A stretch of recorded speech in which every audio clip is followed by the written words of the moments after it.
Welcome back, everyone. So a phone that I always wanted to own back in the day was the LG Nexus 5. That was one of the phones that I saw. I was like, man, that is a phone. It is so minimalistic at its core. It's so good looking. And unfortunately, I was never able to buy it, but I did settle with the Nexus 4, and I love that phone a lot. I used that phone for I think almost 2 years or something like that, and I had such a great experience with it. It wasn't the first phone that I modified or anything like that, but it was a tremendous phone with the development community behind it, and I think that's what the Nexus line is pretty much known for nowadays, man. Like, I recently just rooted a bunch of my Samsung Galaxy phones, and I'm going to go and root my Nexus phones, and I started looking into it, and it's been a minute since I rooted any Nexus device, to be honest, and the community behind these phones is still thriving, and I think that's what's really, really impressive about all these Nexus phones. Now, these probably wouldn't be my first phones to recommend to people. Like, I would definitely tell you to look elsewhere if you're trying to find a good, reliable, safe, stable phone for long-term use, but for a side phone or for a phone for temporary reasons, or even a phone just to mod it, like the Nexus 5 and the whole Nexus line are super impressive phones. They're very, very easy to root and modify, and a lot of these ROMs are universal for all Nexus 5s, not just for a Verizon or T-Mobile variant, which is really cool. And if you guys know, when you're modifying phones, you have to be so integral with all the details. If you mess one thing up, it could probably mess up your whole phone. Luckily with Nexus devices, I've never really ran into any issues. I've owned several. I think I've owned all the Nexuses. I've modified a couple of them here and there, but I've never messed up one time, whereas on my Samsung Galaxy devices, just like in one day, I messed up all of them, to be honest. I was able to fix them though, but with the Nexus 5, this phone came out in 2013, which was almost 7 years ago. This thing came out in October, so it'll be turning 7 years old this year, which is insane. I still remember when this phone was the most up-to-date phone. It was the newest phone, and people were comparing this phone, I think, to the Galaxy S4 or something like that, and this phone was crazy at the time. And on the front of this phone, you have a 4.95-inch panel. Now, it's not quite a 5-inch panel, which is kind of funny. They did the same thing with the Nexus 6. That one was like a 5.95-inch or some huge panel like that. And, the Nexus 5, it's one of those designs that's not old and it's not new, but it's just so nice, and it's just so for some reason the word crisp comes to mind. I don't know why. So above that screen, that's also 1080p IPS. It's not bad, it's actually pretty decent. Above that, you have the front-facing speaker, you have the IR blast, whatever that is, proximity sensor. Then you have in the middle just a speaker grill, which honestly is an interesting choice. I was never really a fan of it. It does look kind of cool, but it looks kind of quirky at the same time. Again, not that big of a deal. It doesn't really bother a lot of people, but that is one thing to kind of keep in mind. And you have some bezel on the top and bottom. Now, one thing I like about this design is that it's pretty uniform, all around the device.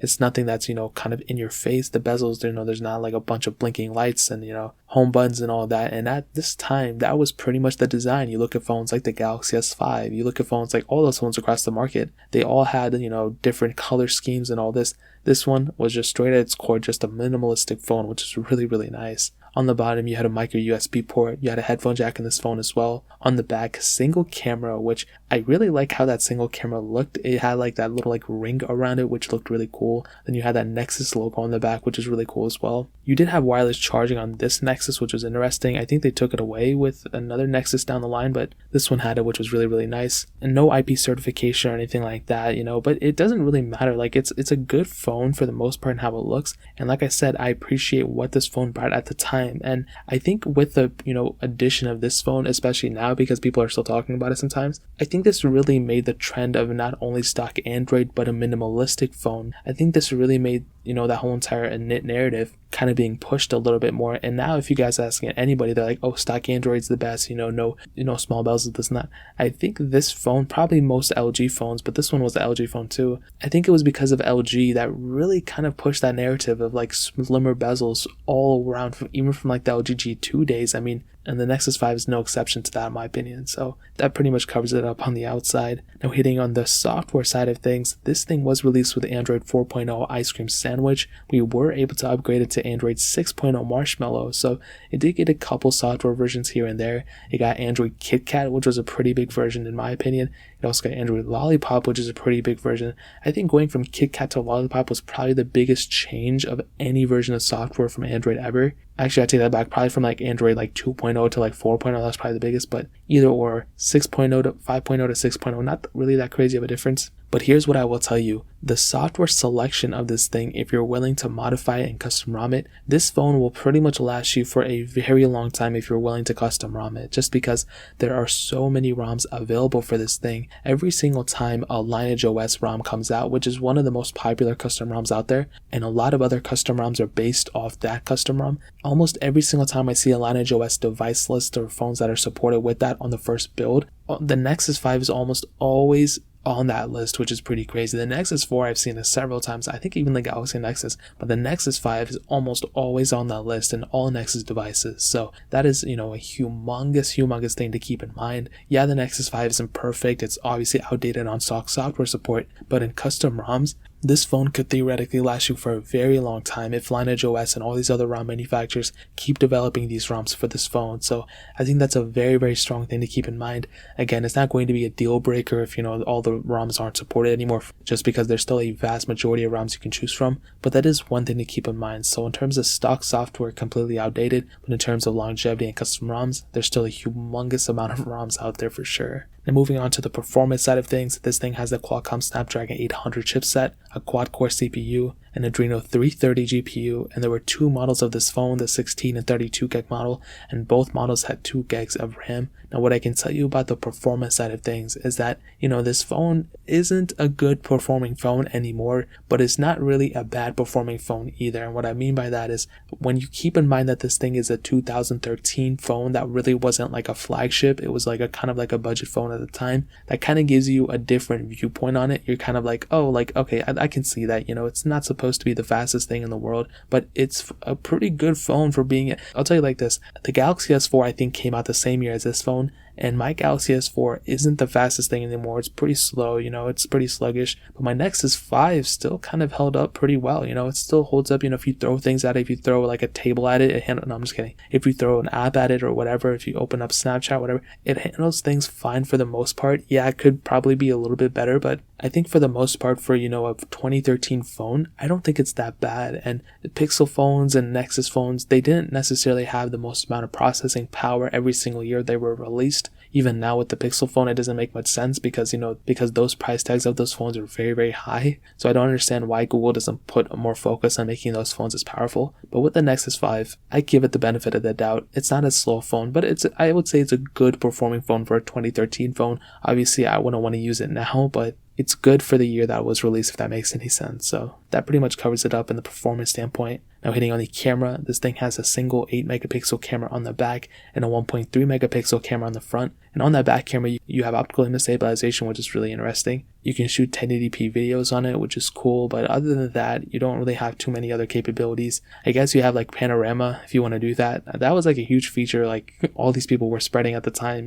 panorama mode and all that. But you have that capability on this phone, which is cool. So the camera is okay. Again, it wouldn't be my first choice. It wouldn't even be my 100th choice, but this thing does have a camera on it, so you can take photos on it if you need to. Keep in mind as well, the stock camera quality isn't that good, but if you custom ROM your phone, apparently that also degrades the camera, way it looks a little bit more. So I've always found that kind of funny. Again, not a deal breaker for me because I'm not using this phone, but again, another thing to keep in mind. So that pretty much covers it up in the camera standpoint. Now ending it off with the battery life, this thing has a 2300 milliamp hour battery, and in terms of the battery life, this was probably the one thing that everyone hated on the most about this phone. It was a pretty small battery size at the time. You had a lot of phones that kind of had that 2500 plus battery life and battery size. I think the Galaxy S4 had a bigger battery than this, and also it was removable. The Nexus 5 had an enclosed battery, which really wasn't my favorite thing. It kind of stemmed from obviously the Nexus 4. That one had an enclosed battery too. But this phone, it didn't have the best battery life at the time, and it's only gotten worse since then. So if you're buying this phone used or whatever, this phone's battery life has degraded a ton probably. It's not extremely hard to replace the battery of these phones. I've replaced, believe it or not, a Nexus 5's battery a long time ago, and it wasn't that bad of a process. You just have to take off the back. Even though the back is not removable, you can still remove it, and you just have to temper, and you just have to tinker around with the battery and take it out. I don't really remember the process, but if you want to, you can do that, but I wouldn't really recommend it since you could probably just buy a Pixel or something like that and just be on your way. So to kind of end off the video and to answer the question, should you pick up the Nexus 5 in 2020? Obviously, I would say no. I would not recommend picking up the Nexus 5 in 2020. It's just not worth it as a main phone, but if you want to use it as a side phone or development phone or whatever, 100%, dude. This phone has so much crazy life. If you just want a phone to root and modify, this is definitely a tremendous phone. This will show you like the type of quality and the type of life support that a custom ROM can bring to an older device. This thing stopped getting support at Android 6.0. I'm pretty sure there's going to be Android 11 ROMs pretty soon whenever that officially comes out. So you guys just wait for it. It's going to be pretty crazy. But I would probably recommend picking up like a Google Pixel 2 or 2 XL if you're actually wanting to get a newer phone. That's probably the best way to go. So I'll leave those linked down below if you want to get them from there and help support the channel at the same time. But that is pretty much it. If you guys have any other questions or anything, leave it down in the comment section as well. Hit the like button, that would mean so much, but definitely hit that subscribe button. Every single subscriber that we get really does count, so it means so much if you guys could hit that. Also check out the other links down in the description as well. My Twitter, my Instagram, my second channel. All those links are linked down below. I'd really appreciate if you guys to check it out. More importantly than everything else, I love every single one of you guys. Hopefully I'll catch you guys in the next video. Peace out till then.